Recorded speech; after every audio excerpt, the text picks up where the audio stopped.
नमस्कार दोस्तों, मैं Jitendra Singh RC study point channel पर आप लोगों का बहुत बहुत स्वागत है। दोस्तों, आपकी परीक्षाओं के लिए मैंने कुछ ऐसे चुनिंदा प्रश्नों को लिया है जो आपकी परीक्षाओं के लिए बहुत ही महत्वपूर्ण साबित होंगे। तो इन प्रश्नों को आप ज़रूर पढ़ें और याद भी कर लें। साथ ही साथ मेरे चैनल को सब्सक्राइब कर लें और बेल आइकन के बटन को भी प्रेस कर लें ताकि मेरी नई नई वीडियो आप तक पहुँच सके। पहला क्वेश्चन है, भारतीय राष्ट्रीय कांग्रेस के संस्थापक थे क्या थे? भारतीय राष्ट्रीय कांग्रेस संस्थापक क्या थे? असैनिक सेवक थे, वैज्ञानिक थे, सामाजिक कार्यकर्ता थे या मिलिट्री कमांडर थे? तो इसका सही आंसर होगा ऑप्शन ए, असैनिक सेवक थे। और भारतीय राष्ट्रीय कांग्रेस की जो स्थापना करने वाला था उस व्यक्ति का नाम था ए.ओ. हुम। याद रखिएगा, ए.ओ. हुम नामक अंग्रेज ने भारतीय राष्ट्रीय कांग्रेस की स्थापना की थी। कब? 1885 ईस्वी में की थी। इनका पूरा नाम है एलन ऑक्टेवियन हुम। क्वेश्चन नंबर 2 है, भारतीय राष्ट्रीय कांग्रेस का प्रथम अधिवेशन कहाँ हुआ? तो भारतीय राष्ट्रीय कांग्रेस का प्रथम अधिवेशन मुंबई में हुआ था। ऑप्शन सी सही है। भारतीय राष्ट्रीय कांग्रेस का प्रथम अधिवेशन 1885 में हुआ था। वो भी कहाँ? मुंबई में गोकुल दास तेजपाल संस्कृत विश्वविद्यालय में हुआ था और इसमें कुल 72 प्रतिनिधियों ने भाग लिया था। निम्नलिखित में से कौन सा कथन असत्य है बताना है आपको। पहला है, कांग्रेस के प्रथम अध्यक्ष WC बनर्जी थे। सही।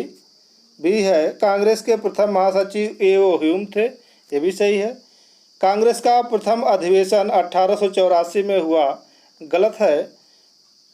अब डी वाला देख लेते हैं, प्रथम अधिवेशन में 72 प्रतिनिधियों ने भाग लिया था। ये सही है। तो इस प्रकार इसका सही आंसर क्या होगा? ऑप्शन सी, कांग्रेस का प्रथम अधिवेशन 1884 में नहीं बल्कि 1885 में हुआ था। वो भी कहाँ? बम्बई में।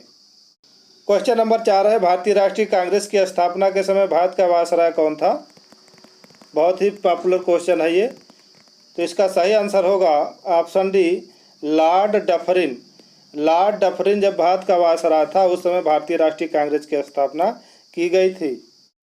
क्वेश्चन नंबर 5 है, निम्नलिखित में से कौन भारतीय राष्ट्रीय कांग्रेस के स्थापना अधिवेशन में उपस्थित नहीं था? तो उस व्यक्ति का नाम बताइए जो भारतीय राष्ट्रीय कांग्रेस के स्थापना के अधिवेशन में उपस्थित नहीं था। तो उसका नाम था सुरेंद्र नाथ बनर्जी। क्वेश्चन नंबर 6 है, कांग्रेस के लिए समर्थन प्राप्त करने के लिए 1889 ईस्वी में एक समिति स्थापित की गई। निम्न में से उस समिति का सभापति कौन था?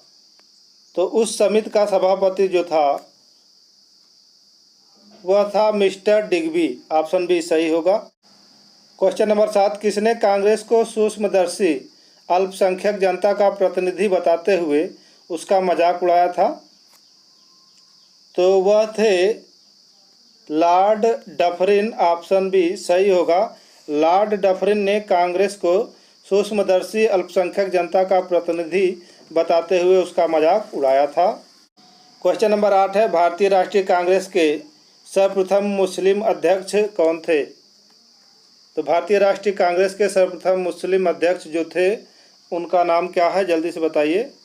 तो उनका नाम है बदरुद्दीन तैयब जी। ऑप्शन डी सही होगा।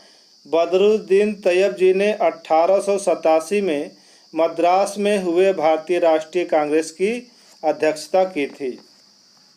क्वेश्चन नंबर 9, निम्नलिखित कथनों पर विचार करना है और बताना है कि कौन सा कथन सही है।